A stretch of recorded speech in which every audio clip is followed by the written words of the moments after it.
Hello, I welcome you all once again to my channel Explore Education. I am Dr. Rashmi Singh, Assistant Professor, Department of Education, SS Khanna Girls Degree College, University of Allahabad. And this time I am going to discuss a new topic under educational philosophy, that is Sankhya philosophy. And in your syllabus, it is Sankhya philosophy with special reference to reality, knowledge, values, and its educational implications. Hence, I have taken metaphysics, epistemology, ethics, and educational implications of Sankhya philosophy. तो philosophy है, देखिए दर्शन है, इसको आप सरसरी तौर पर पढ़कर तो नहीं समझ सकते हैं, लेकिन फिर भी एक प्रयास है कि आप थोड़े समय में समझ सकें। गूढ़ होता है दर्शन, ठीक है, और कुछ मैटर आपको इतना मिल जाए कि आप इसके शॉर्ट और लॉन्ग आंसर टाइप क्वेश्चंस कर सकें, बट इसके डीप क्वेश्चंस के लिए आपको डीप स्टडी करनी होगी। फिर भी एक कंसेप्चुअल अंडरस्टैंडिंग के लिए जानते हैं कि सांख्य फिलोसफी, देखिए कहीं सांख्य है कहीं सामख्य है ना, तो उससे परेशान नहीं होना है। सांख्य और सामख्य दोनों ही लिखा है किताबों में। तो Sankhya is undoubtedly one of the oldest systems of Indian philosophy. इतना तो हम जानते ही होंगे कि भारतीय दर्शन है ये सांख्य, और निश्चित रूप से निसंदेह वन ऑफ द ओल्डेस्ट है, लगभग सबसे पुरानों में से एक है। The Sankhya possesses an advantage as against other systems on account of its antiquity, as its origin reaches far back into the period of oral tradition. कहा जाता है कि इतना पुराना है जब ये सब सारा कुछ हमारा जो ट्रेडिशन था, हमारा जो दर्शन था, हमारी जो टीचिंग्स थी, वो ओरल ट्रेडिशन के रूप में थी, मतलब सिर्फ बातचीत के फॉर्म में सीमित थी, एक पीढ़ी से दूसरी पीढ़ी तक ओरली जा रही थी। We find references to the Sankhya Yoga doctrines in some of the Upanishads, example in the Chandogya, the Prashna, the Katha, and particularly in the Shvetashvatara, in the Mahabharata, in the Gita, and the Smritis and the Purans. कहने का मतलब कि ये बहुत पुराना है, इसके हमको उपनिषदों में, छांदोग्य में, प्रश्न में, कथा में, महाभारत में, गीता में, स्मृति और पुराणों में उल्लेख मिलते हैं। An eminent great sage Kapil was the founder of the Sankhya school. सांख्य दर्शन के जनक जो हैं वो ऋषि कपिल हैं। Based on the Upanishads, two schools of philosophy developed in India. कहा जाता है कि उपनिषदों पर आधारित भारत में दर्शन के दो शाखाएं निकली, एक रियलिस्टिक जो कि सांख्य बनी, और दूसरी आइडियलिस्टिक आदर्शवाद की जो वेदांत बनी। The Sankhya philosophy combines the basic doctrines of Sankhya and Yoga. Sankhya philosophy को कहा जाता है कि ये सांख्य और योग दोनों के इसमें कैरेक्टरिस्टिक्स, दोनों के मूलभूत गुण विद्यमान है, या दोनों के मूलभूत गुणों को मिलाकर बनी है। But it should be remembered that the Sankhya represents the theory and Yoga represents the application of the practical aspect. पर हमको ये ध्यान रखना चाहिए कि सांख्य जो है वो इसका सैद्धांतिक पक्ष है, जबकि योग जो है वो इसका प्रायोगिक पक्ष, अनुप्रयोग जो है वो योग के फॉर्म में है, और जो थियरी है वो सांख्य के फॉर्म में। ठीक, अब एक एक करके मेटाफिजिक्स और आपकी क्या एपिस्टेमोलॉजी एंड एथिक्स करके एजुकेशनल इम्प्लीकेशंस करके समझने की कोशिश करते हैं। मेटाफिजिक्स मतलब रियलिटी, यानी कि सांख्य के हिसाब से यथार्थ क्या है, यही तो जानना है। तो सांख्य प्रपोज टू अल्टीमेट प्रिंसिपल्स। इन्होंने दो ही मेन बातें की हैं, एक पुरुष और एक प्रकृति। वो कह रहे हैं पुरुष जो है वो अनचेंजिंग है, अपरिवर्तनीय है, जबकि प्रकृति जो है वो परिवर्तनशील है। यहाँ प्रकृति का मतलब प्रकृति, और पुरुष का मतलब पुरुष से नहीं है ना, पुरुष और प्रकृति इन्होंने दो नाम दिए। Therefore Sankhya is dualistic realism. इसीलिए सांख्य को दोहरा यथार्थवाद कहते हैं। कैसे? It is dualistic because it advocates two ultimate realities. ये दोहरा इसलिए है, द्वि इसलिए है, क्योंकि ये दो अल्टीमेट यथार्थ की बात करता है, प्रकृति जो कि मैटर है, एंड पुरुष जो कि सेल्फ है, स्पिरिट है। सांख्य और रियलिज्म क्यों है? As it considers the both matter and spirit are equally real. और ये रियलिज्म यथार्थवाद की श्रेणी में इसलिए आएगा क्योंकि ये दोनों ही कह रहा है कि मैटर और स्पिरिट यानी कि पुरुष और प्रकृति दोनों ही वास्तविक हैं। और प्लूरलिस्टिक इसलिए है because of its teaching that Purusha is not one but many. और इसके हिसाब से जो सेल्फ है, जो अनचेंजिंग है, वो भी एक नहीं है बल्कि कई है। तो ये प्लूरलिस्टिक डुअलिस्टिक रियलिज्म है। फिर से समझते हैं, सांख्य फिलोसफी डुअलिस्टिक और एथिस्टिक सिस्टम भी है, पोजिट्स टू फंडामेंटल इटर्नल रियलिटीज। दो ये मूलभूत शाश्वत यथार्थ की बात कर रहा है, पुरुष जो कि कॉन्शियसनेस या सोल है, आपका चेतन है, आपकी स्पिरिट है, एंड प्रकृति जो है मैटर और नेचर है। It maintains that the universe is a manifestation of Prakriti, evolving through various stages and principles, and that Purush is distinct and independent from Prakriti. इन्होंने कहा कि जो ब्रह्मांड है वो कुछ नहीं बल्कि प्रकृति का ही प्राकट्यीकरण है, जो कि बहुत सारी स्टेजेस से निकल कर आता है, बहुत सारे सिद्धांत हैं, बहुत सारी स्टेजेस है, जबकि पुरुष जो है वो प्रकृति से विशिष्ट भी है और उससे अप्रभावी स्वतंत्र भी है। दी गोल, और गोल क्या है सांख्य दर्शन का, is to achieve liberation as usual, जो हमारा भारतीय दर्शन कहता है कि मोक्ष की प्राप्ति। और मोक्ष कैसे मिलेगा? By realizing the fundamental difference between Purusha and Prakriti, जो कि हम अंतर जान जाएंगे, जो पुरुष और प्रकृति के बीच में जो मूलभूत अंतर है उसको समझ के, और पुरुष को हम प्रकृति के जंजाल से मुक्त कर देंगे, उस तरह से हम मोक्ष की प्राप्ति कर सकते हैं। इसके अलावा मतलब डुअलिज्म की वैसे बात हो गई, लेकिन फिर से जानिए कि it is a dualistic philosophy, meaning it believes the existence of two distinct and independent realities, यानी कि दो विशिष्ट और स्वतंत्र यथार्थ की बात कर रहा है, पुरुष और प्रकृति। पुरुष is the eternal unchanging consciousness और सोल, व्हाइल प्रकृति is the dynamic evolving matter और नेचर। पुरुष जो है वो इटर्नल है, अनचेंजिंग है, कॉन्शियसनेस है, सोल है, जबकि प्रकृति जो है वो डायनेमिक है, गतिशील है, इवॉल्विंग है। और पुरुष को अलग से पढ़ें तो ये कॉन्शियसनेस है, it is the witness of consciousness, not the active agent. It is described as being free, independent and beyond experience. ये आपके अनुभव से भी परे है, ये अप्रभावी है, ये स्वतंत्र है, ये मुक्त है।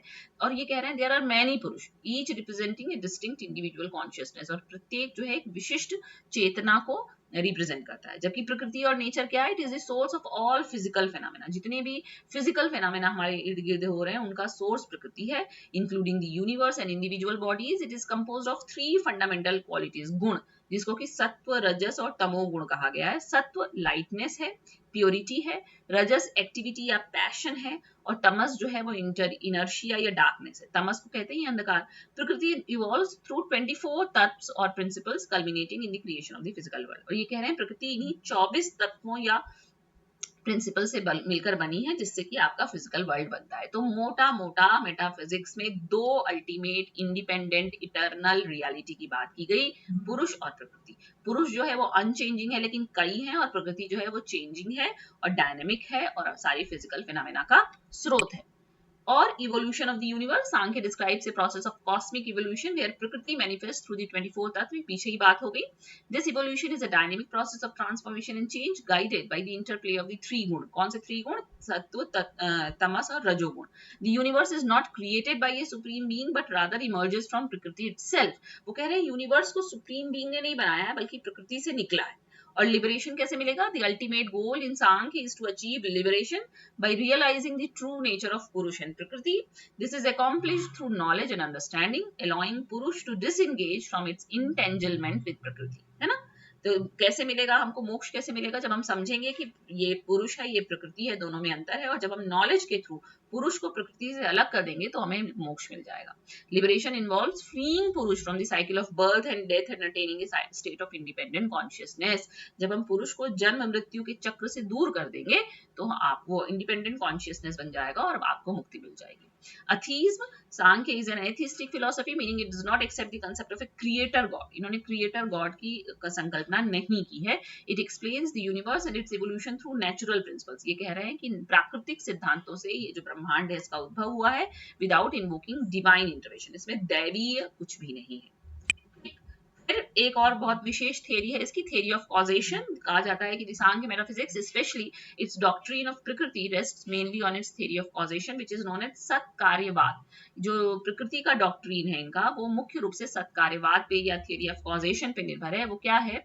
According to this theory the effect is not something altogether new but the effect preexist in the cause and is essentially the same as the cause. ये कह रहा है कि कोई भी घटना का कारण और प्रभाव, जो प्रभाव होता है वो कारण पहले से ही उसमें निर्भर होता है, मतलब उसमें स्थित होता है, उसमें प्रकट होता है, और बाद में बस वो निकलता है, पर एक्चुअली पहले से रहता है।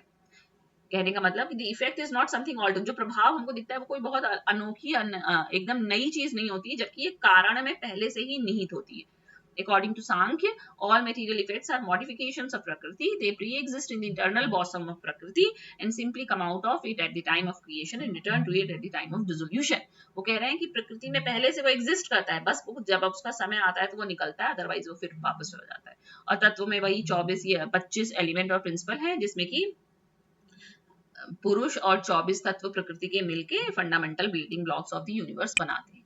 अब आ जाइए एपिस्टेमोलॉजी में। एपिस्टेमोलॉजी में इन्होंने सिर्फ 3 बातें की हैं मेनली, कि the Sankhya theory of knowledge is drawn mainly from its dualistic metaphysics. Metaphysics से इसकी एपिस्टेमोलॉजी निकल के आई है। इन्होंने कहा है, हम जानते हैं एपिस्टेमोलॉजी का मतलब क्या है, कि ज्ञान क्या है और ज्ञान को कैसे प्राप्त करना है। तो ये कह रहे हैं कि वैलिड नॉलेज को प्राप्त करने के केवल 3 सोर्स हैं। It accepts only 3 independent sources of valid knowledge, प्रमाण। दीज आर, कौन कौन से 3 स्रोत हैं? Perception, inference and scriptural testimony, जिसको सबद कहा। परसेप्शन यानी कि आप कैसे किस चीजों को परसीव करते हैं, इन्फरेंस मान के अनुमान निकालते हैं, और सबद या टेस्टिमनी क्या बातचीत करते हैं उसके बारे में। Other sources of knowledge like comparison, postulation and non-cognition are included under these three and not recognized as separate sources of knowledge. और जो अलग other sources of knowledge हैं उनको उन्होंने इन्हीं के अंदर हेडिंग में रखा है, किसी अलग सेपरेट सोर्स ऑफ नॉलेज नहीं माना है। मतलब according to Sankhya philosophy valid knowledge को प्राप्त करने के केवल और केवल 3 इंडिपेंडेंट सोर्स हैं। तो ये कौन से हैं? परसेप्शन यानी कि जो प्रत्यक्ष है, इन्फरेंस यानी कि जो अनुमान आप लगा रहे हैं, और सबद या रिलायबल ट्रेडिशन क्या है? This refers to knowledge gain through the teachings of reliable authorities. आप टेस्टिमनी आपने सुना है ना, सच एज स्क्रिप्चर से सुना है, कहीं से सुना है। और परसेप्शन आपने डायरेक्ट इमीडिएट एक्सपीरियंस है। और inference when direct perception is not possible, such as drawing conclusions. जब आप डायरेक्ट एक्सपीरियंस ले रहे हैं वो प्रत्यक्ष है। जब आप अनुमान इन्फरेंस निकाल रहे हैं कि ऐसा हो सकता है तो वो अनुमान है। और जब किसी अथॉरिटी से सुन के कोई चीज पा रहे हैं, ज्ञान पा रहे हैं, वो स्क्रिप्चरल टेस्टिमनी है। अब इथिक्स की बात करते हैं कि Sankhya ethics primarily focuses on achieving liberation. इनके हिसाब से इथिक्स क्या है, कि हमको मोक्ष मिल जाए। मोक्ष कैसे मिलेगा? जब पुरुष प्रकृति से अलग हो जाएगी, मतलब सेल्फ आपका मटेरियल वर्ल्ड से सेपरेट हो जाएगा। This involves developing knowledge and discernment to understand the difference between the two, leading to detachment and freedom from suffering. आपको डिटैचमेंट हो जाए तो आप सफरिंग से मुक्त हो जाएंगे। Sankhya also emphasizes the importance of ethical practices as a means to attain this knowledge. और सांख्य ने ये कहा गया है कि अगर आप इथिकल प्रैक्टिसेस को फॉलो करते हैं तो आपको इस ज्ञान की प्राप्ति हो सकती है। तो इनके हिसाब से इथिक्स क्या है? Knowledge is the path to liberation. तो आपको मुक्ति कैसे मिलेगी? ज्ञान से। ज्ञान आपको क्या बताएगा? कि पुरुष और प्रकृति दो हैं, और पुरुष से प्रकृति को अलग करना है। डिस्क्रिमिनेशन एंड डिटैचमेंट, जब आपके अंदर डिटैचमेंट आ जाएगा, आप अपना सेल्फ पहचानने लगेंगे, तो खुद ही आप प्रकृति से डिटैच हो जाएंगे। इथिकल प्रैक्टिसेस फॉर नॉलेज, पुरुष एंड प्रकृति, लिबरेशन, रोल ऑफ बुद्धि, बुद्धि मतलब वही इंटेलिजेंस, ये बात हो गई।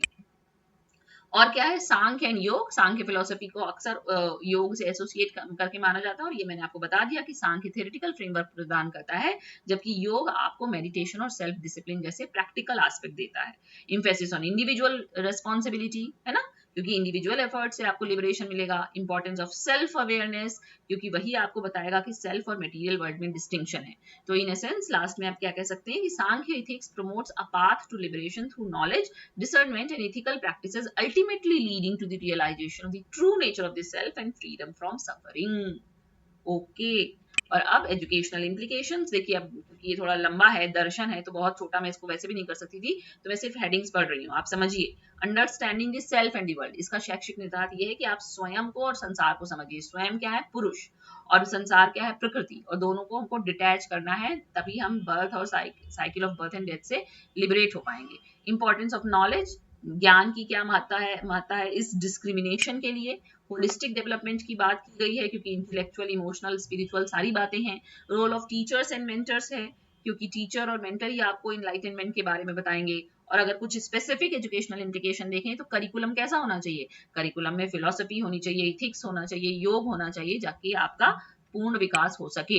मेथोडोलॉजी कैसे होनी चाहिए? जिसमें आपको क्रिटिकल थिंकिंग सिखाई जाए, क्योंकि रियलिज्म है ना, तो ये लॉजिकल थिंकिंग की बात करेगा। इंक्वायरी हो और परस्यूट ऑफ नॉलेज हो, जैसे, और कैसे होगा? परसेप्शन, इन्फरेंस और टेस्टिमनी से। और शिक्षा का उद्देश्य क्या होना चाहिए? शिक्षा का उद्देश्य है liberation of the soul from the cycle of birth and death through the understanding of prakriti. तो ये है आपकी Sankhya philosophy in short. In essence, Sankhya philosophy provides a framework for understanding the purpose and value of education. It emphasizes the importance of knowledge, ethical values, and the development of the self as the foundation for a fulfilling and meaningful life. यानी कि सांख्य philosophy हमको एक framework देता है जिससे हम अपने जीवन का और शिक्षा का उद्देश्य और लक्ष्य समझ पाए, शिक्षा की महत्ता समझाता है, हमको इथिकल वैल्यूज देता है, और हमारे सेल्फ का डेवलपमेंट करता है, जिससे कि हम एक फुलफिलिंग और मीनिंगफुल लाइफ जी सकें। Okay, so finally I have covered a very important and very, you can say, deep philosophy, but in a very superficial and very comprehensive manner, and but very cohesive manner, and quick to, है ना। जल्दी से मैंने समेटने की कोशिश की कि आप उसका आशय समझ जाए, बाकी विस्तार तो आप कितना भी कर सकते हो, और बहुत कठिन कठिन शब्दावली है, ये दर्शन है ना, पर मैंने बहुत आसान करने की कोशिश की है इसको। Okay, so thank you and don't forget to like and subscribe my channel explore education.